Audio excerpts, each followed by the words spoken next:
gonna go back page 62, page 62, the second paragraph. We're gonna do a bit of a recap, and I'm handing it over to Bill.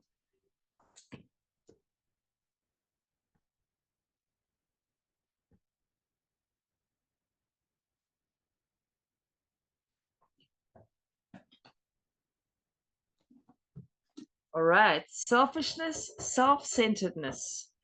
That we think. weren't allowing me to unmute. So, Okay, are you? Let's I'm go. an alcoholic and my name is Bill. If you don't make me a co-host, at least make me a codependent. I see everyone else has the host title. So at most traditional meetings, we hear how it works is right at the beginning of the meeting, and they stop with three pertinent ideas. A, alcoholic life a mess. B, no human power. Any other remedy I've tried gives me relief.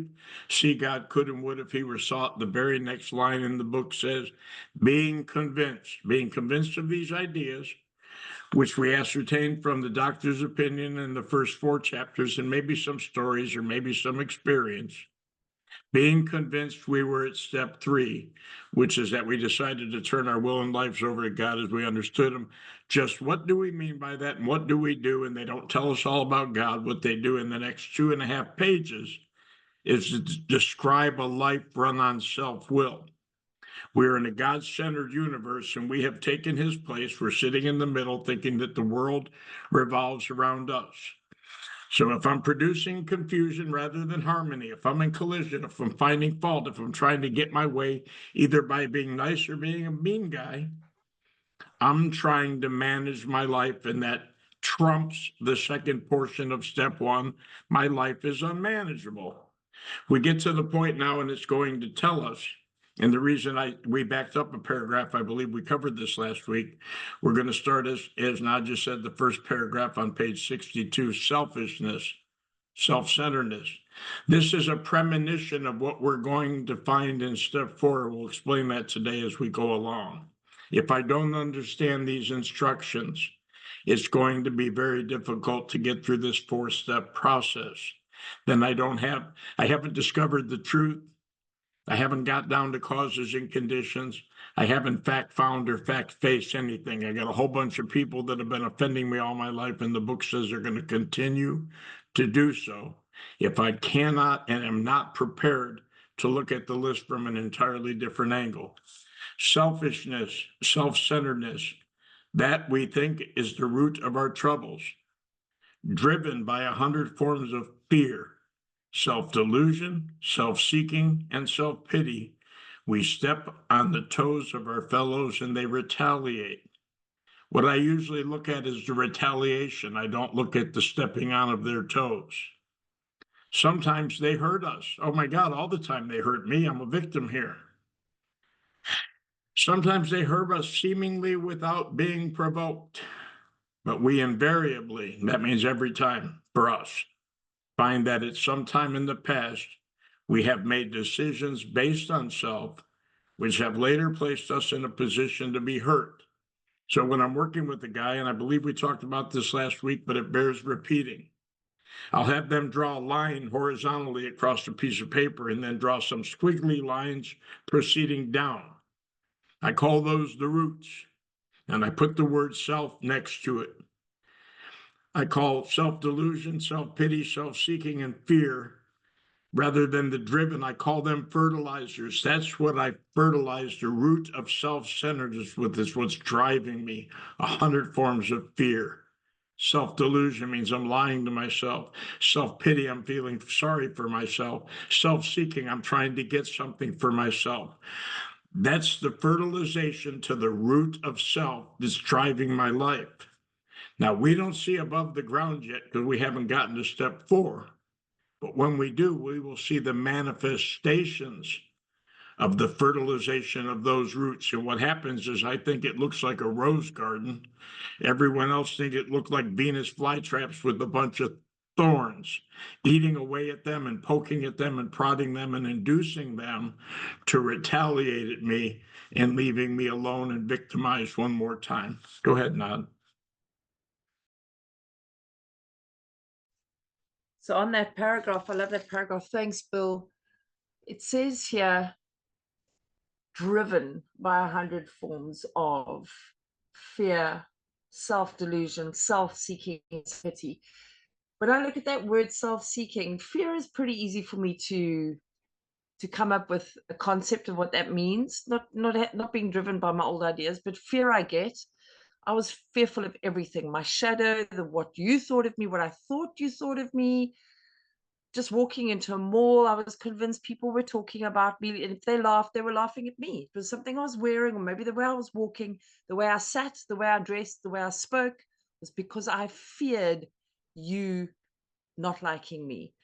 Self-delusion, oh man, I've had two childhoods. I've had the one I told myself I had, and I've had the one you guys have actually told me that I've had, revealed the truth. But this one, self-seeking, I struggled a long time.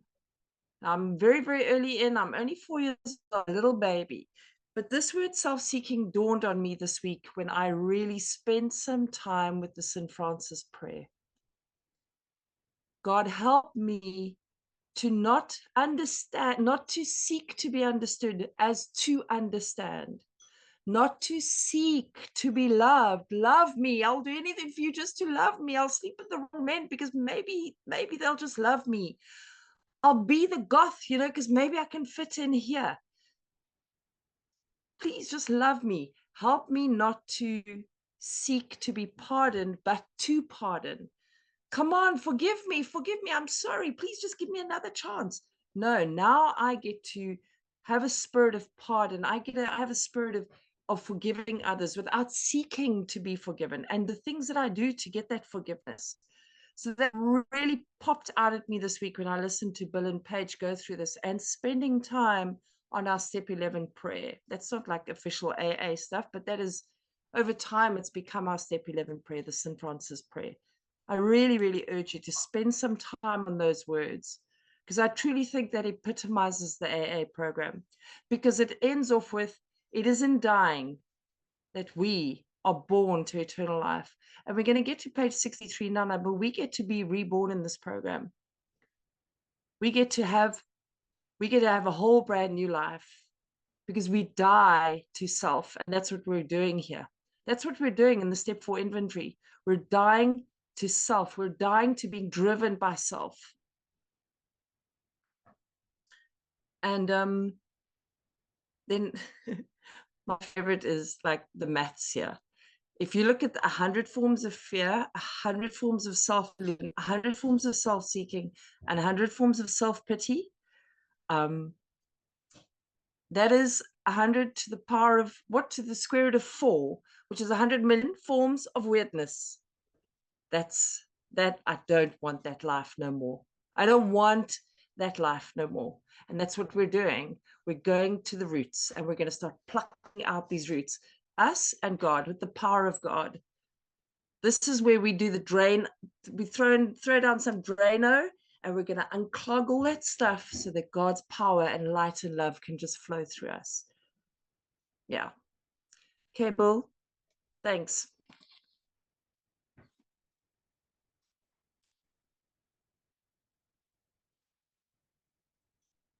You want me to read the next paragraph? Yeah, go ahead. Okay, mate. So our troubles, we think, are basically of our own making. They arise out of ourselves, and the alcoholic is an extreme example of self-will run riot. That's not the dilemma. The dilemma is that we usually don't think so. Being an extreme example of self-will run riot is okay, as long as I'm aware of it. The problem is it never looks like me, it always looks like you, and then I'm blinded to the truth again. Above everything, we alcoholics must be rid of this selfishness. We must, or it kills us. God makes that possible. And there often seems no way of entirely getting rid of self without his aid.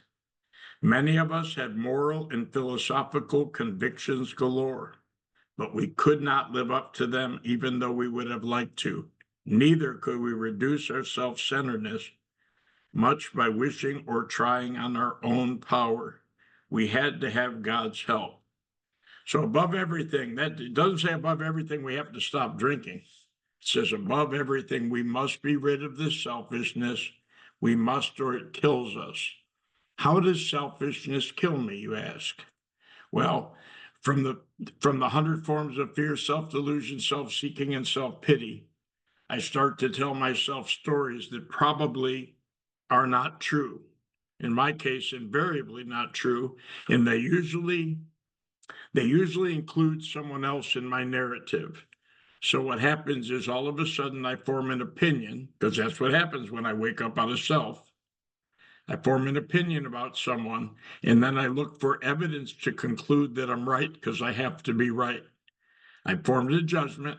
I'm looking for evidence. And as soon as I find what I'm looking for, and I always find what I'm looking for, I dismiss or discount one by one the people in my life that can reach me. Because I want to believe in a God beyond the clouds that's going to reach down to the heavens and I'm going to be special. He's my God. Sometimes we approach God in a very self-centered approach and think that he serves us or works for us. That's not how it works. But if I eliminate everyone around me that can get to me to help me to be purveyors, to be agents of his, I die all alone with the only information I possess, which is killing me. It's critical that I have to see where the manifestations of self, the fourth step is so powerful when I realize that what's fueling self, those fertilizers, those drives that Nadia so eloquently went over, something to the whatever power it was, 10 million forms of something driving us, that I see how when they wake up, I don't see the world the way it is. I see the world the way I think it is or the way I want it to be to justify my existence and the way I live. And I get further and further and more blocked. And when I'm blocked from the sunlight of the spirit, because usually resentment takes place when I form a judgment, the insanity of alcohol returns. It's the nature of the disease. It's not personal. So a guy said someone offered him $1 million to take a drink. He said, absolutely not. The best woman in the world comes along and says, if you'll drink, you can date me. Absolutely not. Yet I will drink myself to death because I hate you. And the problem is, it's not you that I hate at all. It's not even what you're doing. It's the way I'm perceiving that it's affecting me. We've got to understand what this is driving with, because it doesn't look like selfishness. It looks like there's a bunch of idiots in the world, and I need to let other people know that the idiots are there so they can avoid them too. Not. So Bill mentioned in the beginning of this that on pretty much every face-to-face meeting and many of these online meetings, we hear the traditional preamble, chapter 5, how it works. If you go over to page 59, 58, right at the bottom, it says, some of us tried to hold on to our older 59, page 58, it's about the third last sentence. Some of us tried to hold on to our old ideas, and the result was nil. And that's what we're going to do here. We're holding on to these old ideas. We're holding on to our troubles. We're holding on to our self-centeredness. We're holding on to our moral and philosophical convictions. And the result is nil. And do you know what? Here's a little fun fact. In accounting, I don't know if we've got any accountants here or CAs that maybe didn't ever finish the degree. In accounting, nil is actually not even a value. Like it's not zero. You know, you get 0, 1, 2, 3, and then 100, there's 1 and 2 zeros. Like nil is, you don't have no value. So guys, we're going to get like less than nothing. We're going to get less than no experience, no value if we hold on to these old ideas. And that's what we're doing here. Step 4 shines a huge light on these limiting beliefs, these stories that we've told ourselves about our childhoods, about each other, about institutions, about pastors, about churches, about religions, about money, about family, about marriages, about the exes, about the babies, about the cat that ran away. And these are the things that we drink on. I remember there was a person in my life, if I saw their name coming up on my screen calling, I would say, I need a drink now. Like, that was my reaction when I saw that person's name. It isn't, and that would be like, morning drinking. And then obviously that would be like, I'd be off to the races because I have an allergy of the body. So it would be day drinking, and 4 days later I'd end up in Las Vegas. Not a clue how I got there. Because I'm driven, right? But you know what? I just want to look, these are not easy pages to get through, okay? Because this really starts shining the light on the fact that drinking's not our problem. Drinking's not the problem. Our problems are of our own making. When I first read that, I don't know if you were like me, but when I first read that, I had a huge sense of relief, because all of a sudden, that whole big gigantic world of 8 billion people who woke up with a vendetta to take me down every day, all of a sudden, that wasn't the problem. Those of my making. Yeah, I took a lot of pride, and I didn't like the fact, that I had a hand in everything that had happened in my life. But I had a hope statement. I had a statement of hope. That problem wasn't so elusive anymore. It had now come a little bit closer. And I had a sponsor across me that was going to weed that out. I loved that. It brought me a tremendous sense of freedom when that sentence was brought out to me. And then, like Bill said, above everything, we alcoholics must, guys, the only time that they say that this is a suggested program of recovery, is before they launch into the 12 steps on page 59 about the 5th sentence. That is the last time that they say suggestion. After that, here's a warning for the newcomers. There are 64 musts. And us alkies and addicts do not like being told, you must nothing. Don't you must me. Don't you must me. But we got to get rid of that selfishness, because it will kill us. Not the 50th bottle of vodka, not the 20th baggie, and not the upteenth prostitute. It's not going to kill us. This stuff is going to kill us. Thanks, Bill. Just to capitalize on one thought before we get to the next paragraph. My troubles arise out of self. Selfishness and self-centeredness are what's destroying me. And no matter how bad I want it to be gone, I can't get rid of it on my own. I have to have God's help. I've created the problem, and I can't get rid of it. So this is the how and why of step 3. First of all, we had to quit playing God. What does playing God look like? Refer to the previous 3 pages, and that's what playing God looks like. Trying to get what I think is best at the expense or no consideration for anyone else. It's what I want. Someone said, if you're not getting your way, quit having a way. God's way is always better. It's orderly, it's harmonious, it's peaceful. My life has been about conflict, collision, and battle my entire life. The reason is it didn't work, not because we don't enjoy doing it, because some of us do, and some of us are actually good at it. But guess what? Still doesn't work. Next, that means after first. Next, we decided, here's our decision, step 3. Next, we decided that hereafter in this drama of life, this thing that I'm going through, I've been given a role. I've been playing the wrong role, but one has been assigned. God is going to be our director. He is the principal. We are his agents. He is the father. We are his children. Most good ideas are simple. If it's not simple, it's probably not a good idea. And this concept, an idea, it's not just said, some of us try to hold on to our old ideas. This concept was the new and this concept was the keystone of the new and triumphant arch through which we passed to freedom.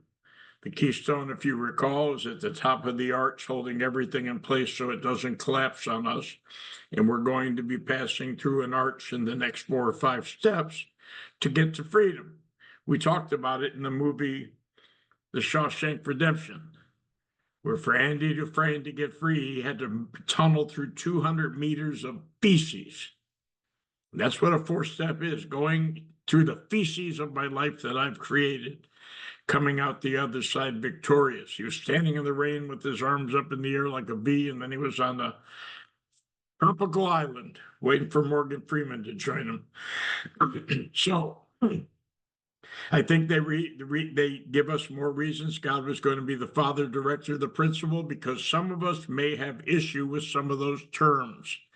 Pick a concept, it doesn't matter which one. There's something above us. You can call it Geppetto and yourself Pinocchio if you like cartoons. That's okay with us too. As long as someone else is pulling the strings in my life, I've got a chance.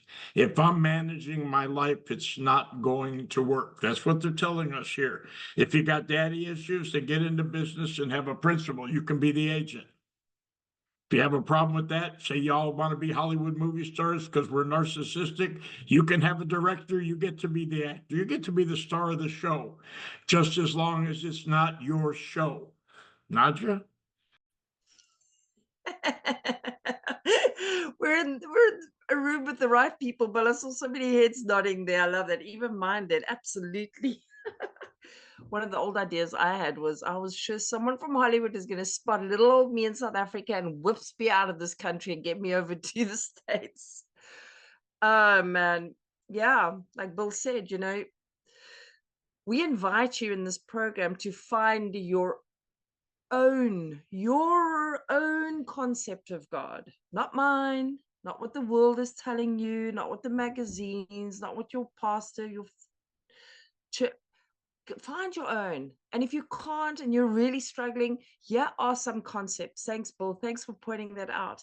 Let him be a director. Go Google what the word director means. Go look at what it does, what it looks like. Look at some cool directors from Hollywood. What did they do? Made awesome movies, got lots of accolades, made some famous actors, made a lot of money. Like, let him be your director. Maybe he's a director of a company, super successful company.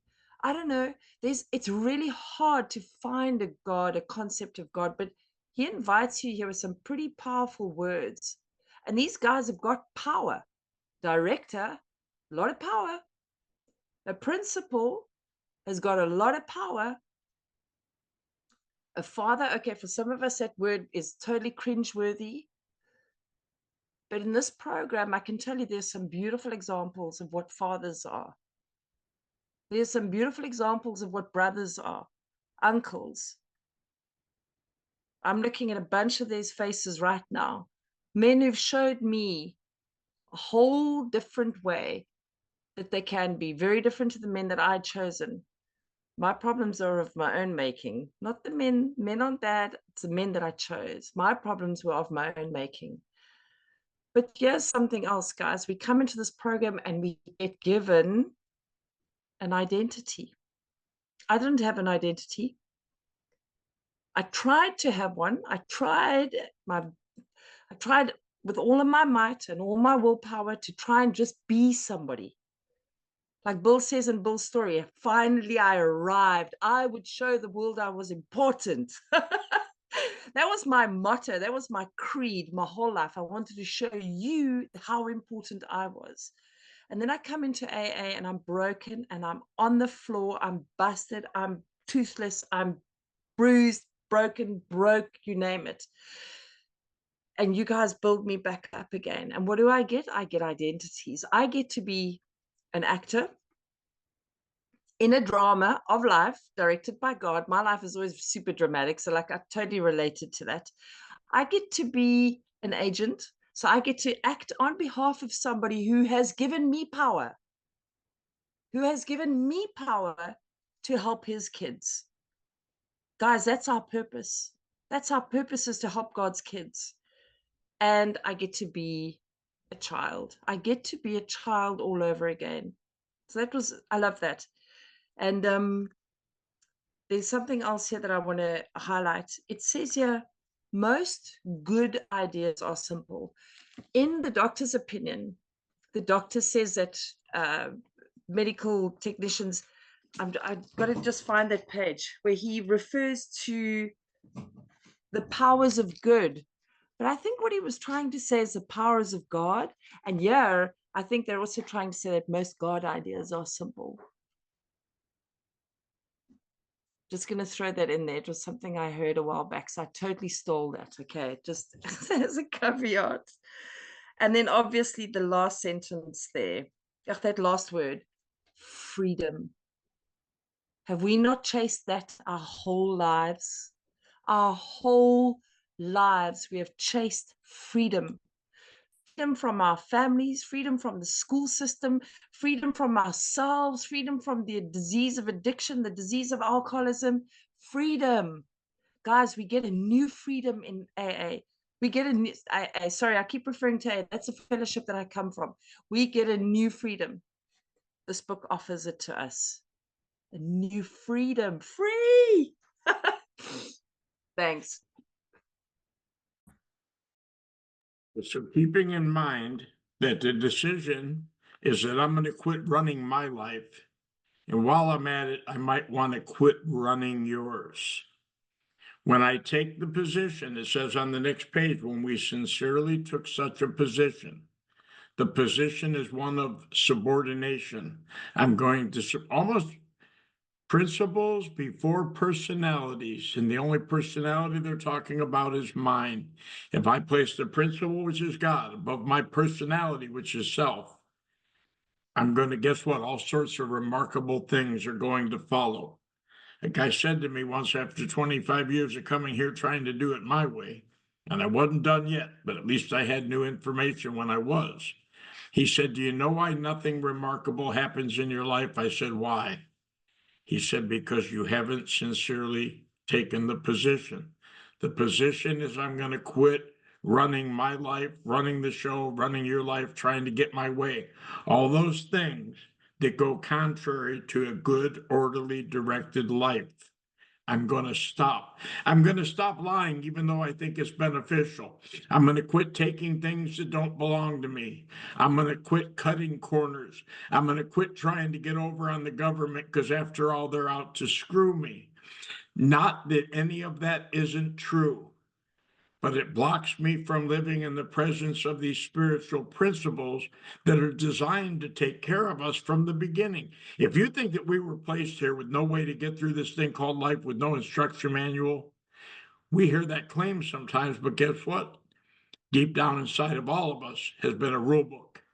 I've broken all the rules, and it looks like that there's no friendly fire in any direction, or no friendly, whatever the term is. So here's the deal. All sorts of remarkable things follow. We had a new employer, capital E, being all powerful. Remember, it said how it works. There's one who has all power, talking about the same power. Being all powerful, he provided what we needed if we kept close to him and performed his work well. There's a promise for remarkable things and provision. That means good benefits. Insurance, dental, optical, 401k, retirement, good hours, good pay. We're going to love it. We got a new employer established on such a footing. The footing is that I'm going to do what he wants rather than what I want. We became less and less interested in ourselves, our little plans and designs. God's got big plans. One of my sister's favorite scriptures, Jeremiah 29:11, she puts it over me all the time. It says, "For I know the plans I have for you, declare the Lord. Plans to prosper you and not to harm you, to give you a hope in the future." That's what they're telling us here. God doesn't want to hurt us. He's tired of watching us hurt ourselves, and he's given us a way out. He's got a tremendous plan for our life if we just embrace it. More and more. So they're talking about a progression here. It says, we just read less and less interested in ourselves, more and more, which is the opposite of less and less. We become interested in seeing what we could do for others. I'll take a brief second out here to say, Rob, I feel bad you haven't been able to put up any of your little pictures yet because we haven't got there, but I got you. More and more I'm thinking of you, Rob. I'm trying to get to a chart here. More and more we became interested in seeing what we can contribute to life. I've been a leech. I've been a parasite. I've just been a taker all my life. Now I'm going to look at what I can bring to the occasion. And herein lies the problem. Without God's help, I have nothing to bring, because all I'm carrying around is all this crud till we get through the steps. And even if I want to bring something good, it just doesn't seem like there's anything good within me. That is not true. I've just covered up all the good, which is God, because it's deep inside of us. We found out that in chapter 4, before this chapter, that deep down in every man, woman, and child is the foundation, the fundamental idea of this thing called God, which is good. So it's in there. We just got to get to it. Covered up a lot of calcium deposit. As we felt new power flow in. We haven't done anything yet, guys, but decided we're going to quit running our life. As we enjoyed peace of mind for the first time, I could get a good night's rest. Something of good is about to happen, and I know it. As we discovered we could face life successfully. I'm going to be okay. I had enough to eat today and a place to sleep today, and I didn't have to do anything dishonest, deceptive, or treacherous to get it. Wow, maybe it's been that way all along. Could it be? As we became conscious of his presence, some awareness, something's taking place, and I can't deny it. It's very real. I can feel it. I can sense it. We began to lose our fear of today, tomorrow, or the hereafter. We were reborn. How many of us have been running and rebuking this thing called God because of what he's going to do in the hereafter when he finally tallies up the score? Some concepts that we got might not be accurate. They might be someone else's. It's not just a choose your own concept. I believe that what Ebby said to Bill is, Bill, why don't you have your own experience with God? My concept is going to be my concept, and I can't change it any more than I can change self. But guess what? If I'm willing to have an experience with this power, he will not disappoint me. Go ahead. Oh, so this is our employment contract, guys. This is it. This little paragraph is your HR human resources employment contract. This is what it looks like. When you want to be employed by God for God.Inc., you want to be his agent. It says there, we are his agents. Okay, so who doesn't want a bit of power? Let's focus on the word agents. If you're an alkie like me, you want power. So I'm going to choose agent because child, a little bit like I'm still getting used to that word. Okay, so we want to be agents of God. We work for God.Inc. We've just gone to HR and they have handed us our work contract. And they say, here's the deal. When you, Nadia, take a sincere position, when you sincerely take a position, okay, what position? Well, the position of agent, okay? But there's another position that they're asking me to take. Stop playing God. Hands off. Hands up. Stop. So I throw my hands up in the air and I go, I can't anymore. Stop. Just stop. I can't stop. Just stop this, okay? When I do that, and I take this position of being an agent for God.Inc., my job is to be of maximum helpfulness, usefulness, help God's kids. That's my job. Now listen, it says here, we have a new employer, God. He's the employer, right? He is going to give me everything I need. I'm very sorry. There's going to be some stuff I want. I can tell you, I'll keep you busy all night here with the things I want, but he takes care of what I need. Bill said it. A full belly, a safe place to sleep. A safe place to sleep. Not necessarily a king bed with Egyptian cotton.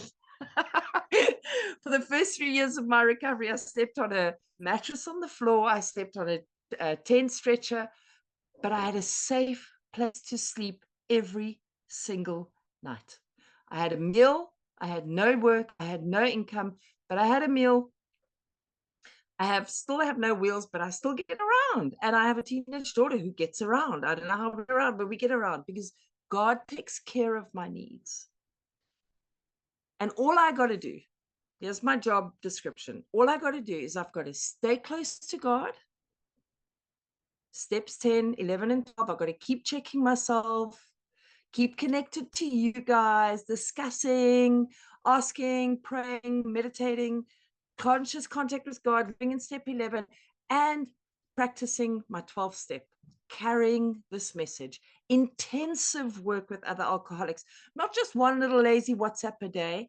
That is not intensive. Maybe for some of us it is, because some of it is really hard to reach out to somebody. I just realized that now. So take that back. Okay. I just got to stay close to God, and I've got to perform his work well. Not perfectly, just well. I get everything I need, and I have a new employer.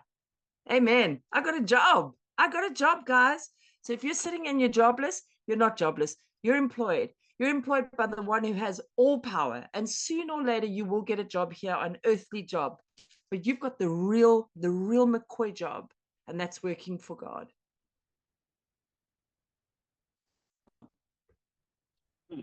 So the premise of this decision is I'm going to quit doing things my way. As soon as I decide that I'm going to quit doing my things my way, all these things start to take place in my life. It says we were now at step 3. Well, hold on a minute. 3 pages ago, it says being convinced we were at step 3. What are they talking about? Well, guess what? I'm at the step. Now I'm about to be on the step. I'm about to solidify my decision with a profession. In the church, they might call it the sinner's prayer or whatever. What I'm doing is I'm acknowledging that I need something different in my life, and I'm going to give voice to it. Many of us said to our Maker as we understood him, God, I offer myself to thee to build with me and to do with me as thou wilt. Relieve me of the bondage of self that I may better do your will. Not relieve me of the bondage of self so that people will like me, that I'll make more money, that I'll be a nicer guy. Relieve me of the bondage of self that I may better do your will. Take away my difficulties, not for my benefit, but so that when they are removed, I will bear witness of your power, your love, and your way of life. May I do your will always.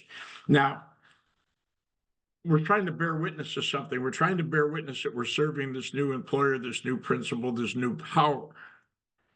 It tells us, and before we just stop at that prayer, Nadia, because we get off track. First of all, for the record, anyone who's listening to this recording that's new, or anyone on here that does not have the experience, we are talking in retrospect. We've seen the movie before, and we know how it ends. It's all good news. So if you're not, if the concepts that we're giving you are not perfect sense or credible to you right now, just keep moving along in this process. And the consciousness of your conviction is sure to come. We found it very desirable to take this spiritual step with an understanding person, such as our wife, best friend, sponsor, spiritual advisor. But it is better to meet God alone than with someone who might misunderstand. You don't have to have anyone witness this profession of faith. They find it desirable, but not necessary. So you're at the point where you say, oh my God, this is me. I have burnt my life to the ground through my thinking and my drinking, and I don't want to do things anymore. Hell, my 3rd step prayer looked like this: God, if you're not there, I'm screwed. But if you are, I'll do anything. I give up. My way's not working. That was a most sincere 3rd step that I have ever said. And I prayed the prayer that I just read at Dr. Bob's house, and I've read it with some icon speakers in AA. Nothing was more thorough or humble than when I came to him and realized that in and of myself, I was nothing, that if he wasn't there, I was doomed. But it's better to meet God alone than with someone who might misunderstand. And guess what else it says? The wording's optional. We don't have to say this Shakespearean form, thee, thou, thy. Hey, that might be churchy for some of us, and we're trying to get away with that. It doesn't matter what term. Someone once said, hey, dude, take me and do with me what you want. That's sufficient. My sponsor told me, when you're talking to God, use words that you understand, and you will be heard. As long as we express the idea, and what's the idea? That my way's not working. I want to try something different, something better, something other. I want to try it your way. Voicing it without reservation. I'm not holding nothing back. There's no conditions. It's not, God, I'll do it your way if you do this for me. If you bring her back, I'll surrender. If you give me a promotion, I'll serve you better. No, this is about abandoning ourselves utterly. This was only a beginning. Only a beginning. Jim made a beginning, and then he got drunk after he got his wife and his job back. This was only a beginning, though if honestly and humbly made, in effect, sometimes a very great one was felt at once, sometimes in that collapse, in that surrender, in that concession. I make enough room by just letting go of that much self, where it's like God's spirit can come in and envelop me. And guess what? If it doesn't happen, if I follow the directions, I'm doing exactly what they say in the book, with or without the feeling, with or without the overwhelming presence of this power. If I follow the rules, I'm going to get the results, just like I don't understand how the cake's going to look like Betty Crocker says it is. I've got the ingredients. I'm following the instructions. It looks like a pancake when I put it in the oven, but 40 minutes later, if I leave it alone, voila, step 3 is complete in my life. Come on.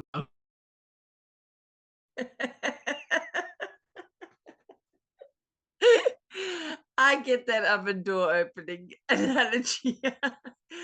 Oh, Bill, I could listen to you forever and a day, and you've taken me through this prayer a gazillion times, and we've spoken about this so many times as well. And it just every time you just get me, it's amazing. Thank you.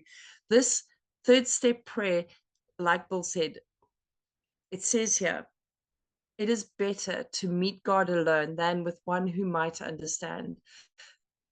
For many rounds of 12 steps, I did the third step with a group, with one who might understand, my sponsor, a few times. But I've just seen it now for the first time. It is better to meet God alone.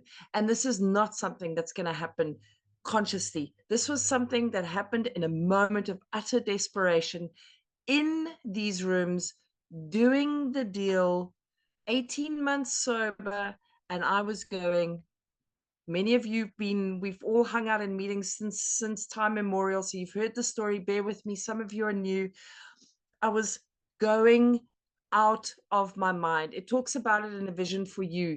There will be a day where you realize that you cannot live with alcohol or without alcohol, and you'll be at the jumping off point. We'll know loneliness such as few do. And I tell you, I was at that place and I was going out of my mind. I was having an argument out loud, stone cold sober, guys, in my kitchen in the morning time on my way to work with somebody who wasn't even in the kitchen. And I threw a coffee cup their way because I had imagined whether fancied or real. He was there and I was batting for my life. And when I came to, because sometimes we go on these sprees, and when we come to, we're like, oh my God, I hope no one saw that. And I realized I was in a lot of trouble. A lot more than I knew the day I'd been removed from alcohol. I knew I was in a lot of trouble because here I am, stark, raving, sober. I took myself down to a little creek and I got down and I prayed this prayer for the harmonious time with the sincerity of a drowning woman. I remember closing my eyes, and it says here, the effect when humbly and honestly made. Now I can't manufacture humble or honest, guys. I can't. Those two things come out of me when I'm at the end of my tether. And I made this prayer humbly and honestly, and I begged God. I said to him, I cannot, without you, I cannot. I need you to come into my life. I need you to do what it takes, and I will do what it takes. I will do what it takes. And I remember when I opened my eyes, there was an electric effect. All of a sudden, the clouds were beautiful. The sky was blue. I could hear water. Something happened to me the day I took that third step on my own with God, and I met God alone that day. And I love the fact that I come to book studies and I will read this page a million times still, many, many times, because I forget. And tonight I remember that gift that was given to me down at that creek. This powerful third step prayer. Oh, thank you.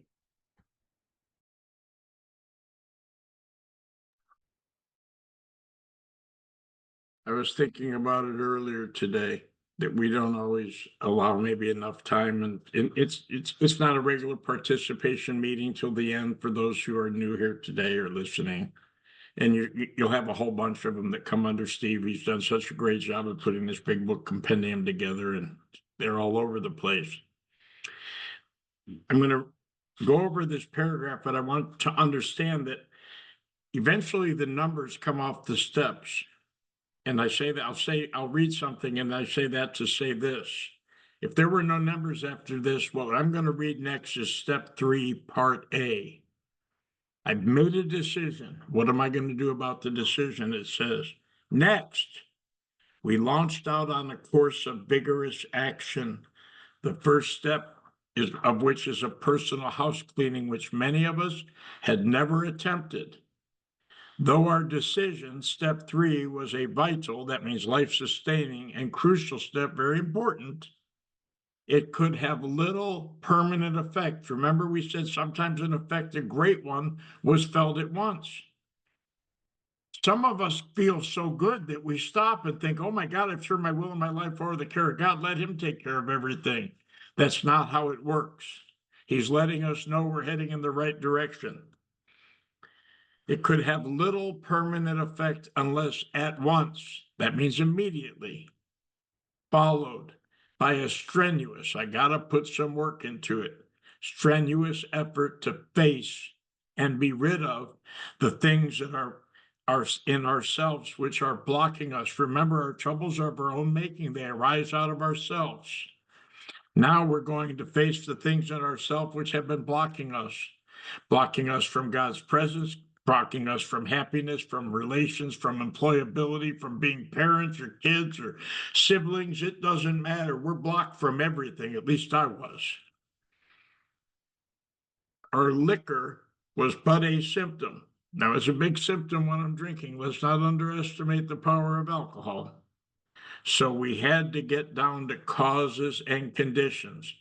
I believe it's talking about the causes and conditions of our separation, or a feeling, a sense of separation from this power, which puts me in a position where I'm unattended, like one of the animals outside of the herd. They get picked off quickest because they're easiest for the prey. So we've never attempted to clean house. What step 3 kind of signifies is an invitation for God to have his rightful place in my life. The problem is I put a whole bunch of other stuff in his rightful place, and it's got to be moved out. That's what this process is going to be beginning. And we think it segues. As far as I'm concerned, that statement is still a continuum, or at least a connecting paragraph between step 3 and step 4. And next week, we'll get into step 4. And I suspect next week, Naji, even after we talk a little bit about it, you can do that now. We might want to start at the bottom of page 63 where it says next, because that's where most people are going to assume that the 4th step begins. It's giving us an introduction, an explanation of what the next order of business is to cement this decision that we've just professed in step 3. You're up. Thanks, Bud. So I just also want to highlight something there, what Bill's just said now, that next we launched out on a course of vigorous action. I have heard many different methods of taking the 12 steps, offering the 12 steps, walking people through the 12 steps. And one of the most futile ways that I've ever heard is a step a month or a step a year. Please, we're in a big book study, and you've heard me say this before. We speak big book. We sponsor out of the big book. It does not say that in the big book. And if you're not saying what the big book says, please, why are your lips moving? It says, next, we launched on a course of vigorous action. When someone's exercising vigorously, they're moving. There's lots of quick movement and their heart's going, heart's bouncing, and there's sweat. This is like this. And if you remember Bill's story, when Ebby comes to carry the message, step 12, it was 2 months.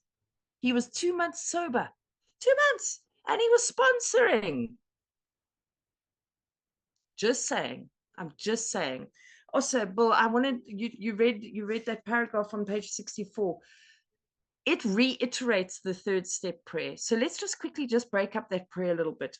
God, power, universe, love, Father of light, creator, spirit of the universe, I offer myself. Who is talking there? I, my, that's who's talking. Nadia, Bill, Ali, Sherilyn, Marilyn, my, that is the person that's talking. And what are we offering? We're offering self. That thing with the roots that drill down into selfishness, fear, crazy, mad, 100 million, 100 billion, whatever. Those roots that Bill was talking about, we're taking that and we're offering that to our creator. And we're saying, here, take this. You need to build with me, because we're building finer buildings. We're building this archway. Remember, there's that construction metaphor that Bill's been working on, and to do with me, because we're an agent. So God is moving us around. He's going to do the work. We're just showing up. That's all we're doing. As thou will relieve me. There's Nadia again. We're talking about Nadia that needs to be relieved of what? Self. So again, self is on the altar. Self needs to go. Self needs to be burned away. Relieve me of the bondage, because we were talking about it now. Freedom, man. We get a new freedom. We were in chains. We're in chains. You know, when I go to church, and I do because I'm being quick to see where religious people are at, and we worship, I throw those hands high up, because I don't have no more handcuffies on me. I don't. And it says here also, relieve me. That's the one that's talking of the bondage of self. There's that word again. We are giving, let it go, that I may better do thy will. Take away my difficulties, self. Okay, that's all those defects of character. That victory, that's the psychic change, the spiritual awakening over them will bear witness to those I would help. That's our step 12 work. So there is step 6, step 7, all of it is in there. And we get to experience the promises, God's power, God's love, and God's way of life. That's the whole book's promises jam-packed into those 3 words. Yeah, that's me. Thanks.